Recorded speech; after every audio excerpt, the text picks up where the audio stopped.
What's good, YouTube? It's a highly requested video, so I'm gonna just get on straight to it. It's about how to start a clothing brand. I know everybody got a different way of doing it, but I'm gonna just be explaining the way that I did it. So first, I started with designing my logo. I know many people that I have talked to, they already got that process done. But the second part to building that logo is actually getting it digitally made by a graphic designer. And that's gonna cost money. It's gonna be a startup cost when starting a clothing brand. That's what we gotta talk about. And after you get that design digitally made, you wanna take that design and go to a screen printing shop. And it's way easier to do this in person than over line, I recommend. You can do it over line too, but you want to take that logo to a screen printing shop and go get gang sheets, G-A-N-G sheets of your logo. And basically what that is they're going to print your logo out on a DTG rollout paper, which is like 7 logos at least. The most I got on a gang sheet, the most logos that I had on the gang sheet was about 50. I ain't gonna lie, but it wasn't all big. It was some of them was little.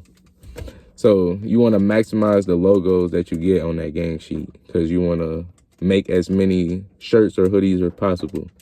So you don't want to just get all big logos. You want to get some of your little logos. That's why I recommend making more than one design. If you got like a logo in your name design, that'd be great. So after you get that gang sheet, which gonna take about a week in production, you want to start trying to find blanks. And I know some of the big blank companies like Gildan, Jiffy Shirts, they got very good Gildan shirts.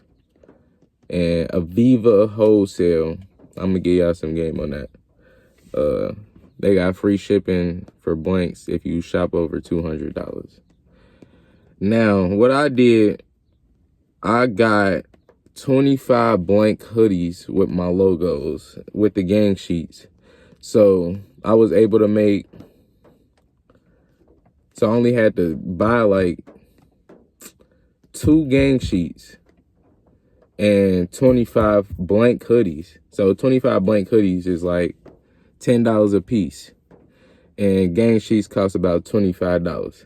So you do the math, and I was selling at 40 a hoodie. So the profit on there is, you feel me? But what you want to do is, after you get those blank hoodies in, or blank shirts, or whatever you're doing first, you want to maximize your profit and minimize your expenses without sacrificing quality. And most people try to just throw some dirt quality and try to sell it, and it ain't gonna work like that, because you want to focus on building or retargeting customers that you already sold to. So you don't want to just start and try to sell it because it's your design and your logo. You want to give them that experience that this might be around for another 10 years, another 20 years. If you starting a clothing brand and you just trying to make a quick buck, that's understandable. You can go ahead and do that. But if you're trying to build a legacy, you want to build or start with competing with other companies such as Nike, such as the big brands out there. And you don't want to just half-ass it. You want to make sure everything is, you're not gonna perfect it, but you want to make sure everything is set straight. Your packaging, your communication, your customer service. It's a lot of things that you might have to do, but it's worth it. after you get your blanks and your DTG, you want to get you a heat press. I forgot to tell y'all this. You want to get you a heat press from Amazon or anywhere. You can get cheap heat presses for like $150. And what else I got?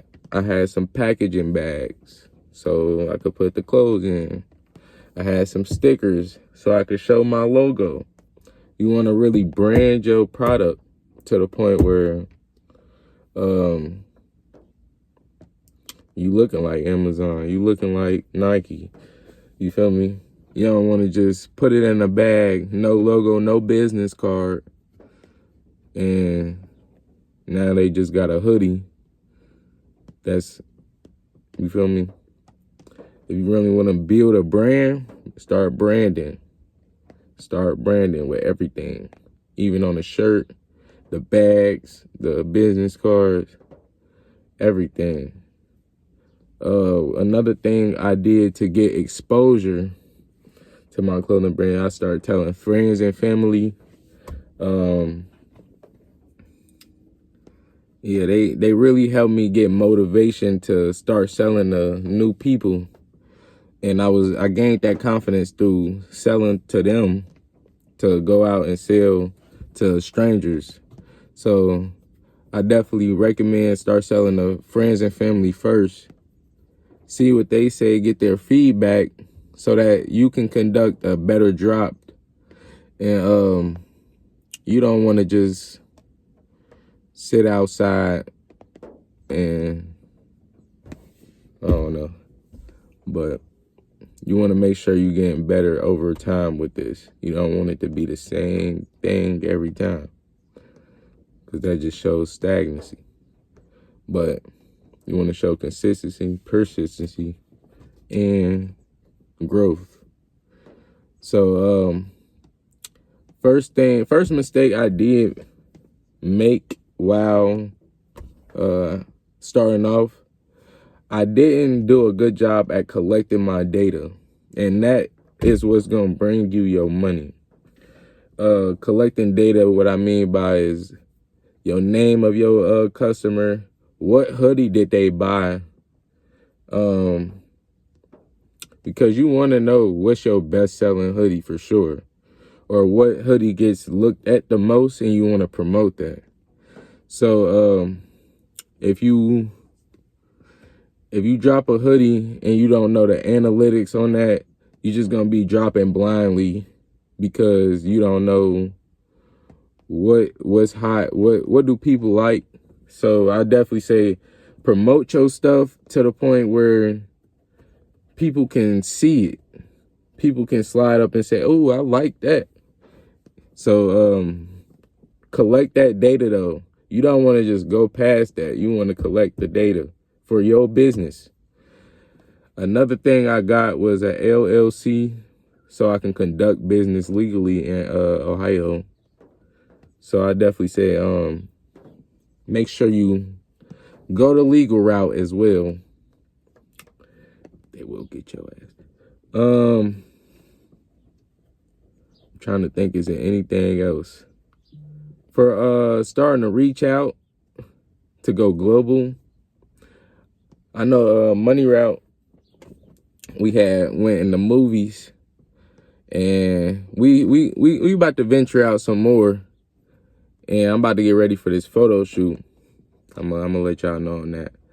But basically, where you gotta build connections. You cannot be afraid to talk to people, and I know a lot of us has dealt with that since COVID. But you gotta get out your comfort zone, because opportunities await for you. I swear. There's no other and ifs or but about that. I remember I was working at Journeys in Northgate Mall, and it just took a word of mouth for me to put my clothing in Northgate Mall. So always try to build connections around people that you don't even know, or just try to get to know people. As a business owner, that's what you want to do, because you can be somewhere you might not have imagined, but through that connection, they can take you somewhere far. So that's all I got right now. If y'all got any questions, leave it in the comments. I know this was a highly requested video. I appreciate y'all. Let's go.